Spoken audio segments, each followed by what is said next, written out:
I got so much motherfucking design on right now. Break it down, bring it back, make it clap. I got 3 old thoughts, new block, wear that thing. Bitches on my line, and you know. Assalamualaikum warahmatullahi wabarakatuh.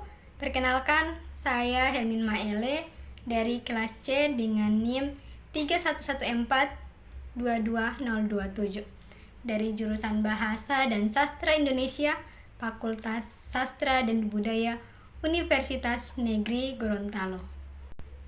Yang saya hormati dosen pengampu mata kuliah Psikologi Pendidikan yang izin saya sebut nama beliau Dr. Herson Kadir, SPD, MPD. Pada video kali ini saya akan menjelaskan tentang konsep lupa dalam perspektif psikologi. Yang pertama yaitu definisi lupa. Lupa sesungguhnya merupakan suatu mekanisme pengendalian biologis yang membantu manusia untuk mempertahankan keseimbangan dalam dunia yang dipenuhi oleh rangsangan sensor. Menurut Markowitz dan Jensen tahun 2002, mengingat kemudian melupakan sesuatu adalah fenomena yang sangat wajar terjadi.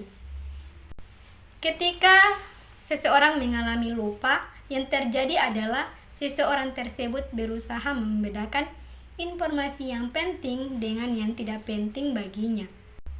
Namun demikian, melupakan sesuatu menjadi tidak menguntungkan ketika kita berada dalam kondisi yang memerlukan atau menginginkan informasi tersebut. Lupa adalah hilangnya kemampuan seseorang untuk mengungkapkan kembali informasi yang telah diterima atau dipelajari sebelumnya. Menurut Gulo 1982 dan Reber 1988, dalam Muhyiddin 2008 mendefinisikan lupa sebagai ketidakmampuan mengenal atau mengingat sesuatu yang pernah dipelajari atau dialami. Berdasarkan definisi tersebut, maka lupa bukan peristiwa hilangnya suatu informasi dan pengetahuan dari ingatan seseorang. Yang kedua yaitu faktor penyebab lupa. Penyebab dan proses seseorang melupakan suatu informasi yang pernah diterimanya dapat dijelaskan dalam teori Lahey tahun 2004. Yang pertama itu decay theory.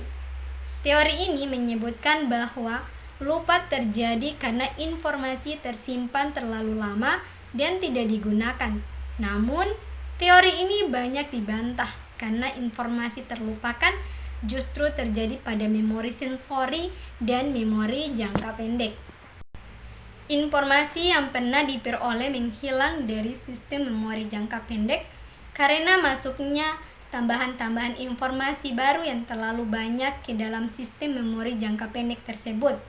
Hal ini kemudian disebut dengan displacement dari Binetti 2009. Yang kedua, interference theory.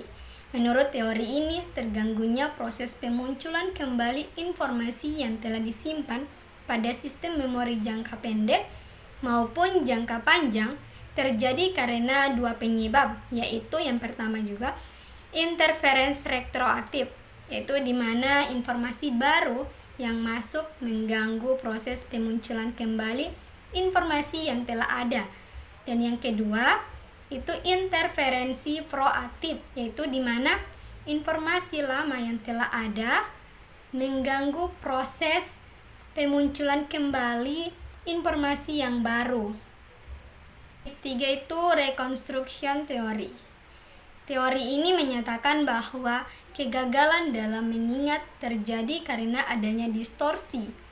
Seseorang kadang-kadang tidak ingat suatu informasi yang pernah diperoleh secara keseluruhan, tetapi hanya sebagian saja dari informasi tersebut.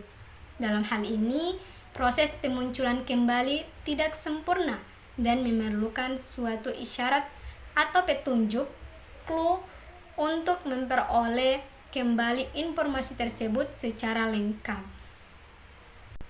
Faktor yang terakhir itu yaitu motivated forgetting, yaitu teori ini menjelaskan bahwa suatu informasi menghilang dari ingatan seseorang karena memang sengaja dilupakan. karena dianggap memiliki efek negatif ketika mengingatnya. Misalnya, kita akan berusaha melupakan peristiwa atau kejadian buruk yang pernah kita alami sampai benar-benar sulit diingat. Menurut teori ini, informasi yang ingin dilupakan didorong dari alam sadar ke alam tidak sadar melalui mekanisme represi. Selanjutnya yaitu cara mengurangi lupa. Kiat terbaik untuk mengurangi lupa adalah dengan cara meningkatkan daya ingat akal siswa. Banyak ragam kiat yang dapat dicoba siswa dalam meningkatkan daya ingatnya. Yang pertama, open learning, yaitu upaya belajar yang melebihi batas penguasaan dasar atas materi pelajaran tertentu. Open learning terjadi apabila respon atau reaksi tertentu muncul setelah siswa melakukan pembelajaran atas respon tersebut dengan cara di luar kebiasaan. Yang kedua, extra study time, yaitu tambahan waktu dalam belajar. Extra study time itu upaya penambahan alokasi waktu belajar atau penambahan frekuensi aktivitas belajar. Penambahan alokasi waktu belajar materi tertentu berarti siswa menambah jam belajar, misal dari 1 jam menjadi 2 jam waktu belajarnya. Penambahan frekuensi belajar berarti siswa meningkatkan kekerapan belajar materi tertentu, misalnya dari sekali sehari menjadi 2 kali sehari. Kiat ini dipandang cukup strategis karena dapat melindungi memori dari kelupaan. Ketiga, mnemonic device, yaitu muslihat memori, yang sering juga hanya disebut dengan mnemonic. Itu berarti kiat khusus yang dijadikan alat pengait mental untuk memasukkan item-item informasi ke dalam sistem akal siswa. Muslihat mnemonik ini banyak ragamnya.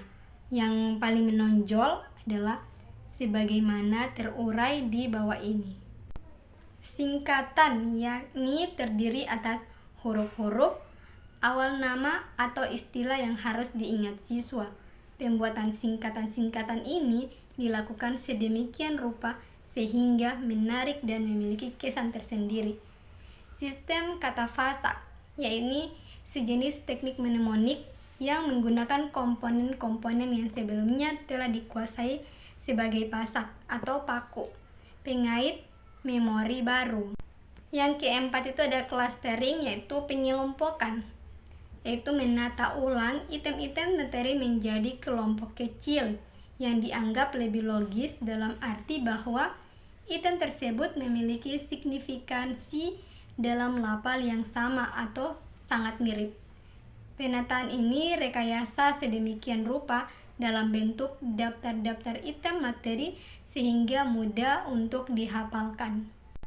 Kiat pengelompokan adalah menata ulang item materi menjadi kelompok kecil yang dianggap lebih logis dalam arti item tersebut memiliki signifikansi dan lafal yang sama atau sangat mirip. Contoh, daftar 1 terdiri atas nama negara serumpun Indonesia, Malaysia, Brunei.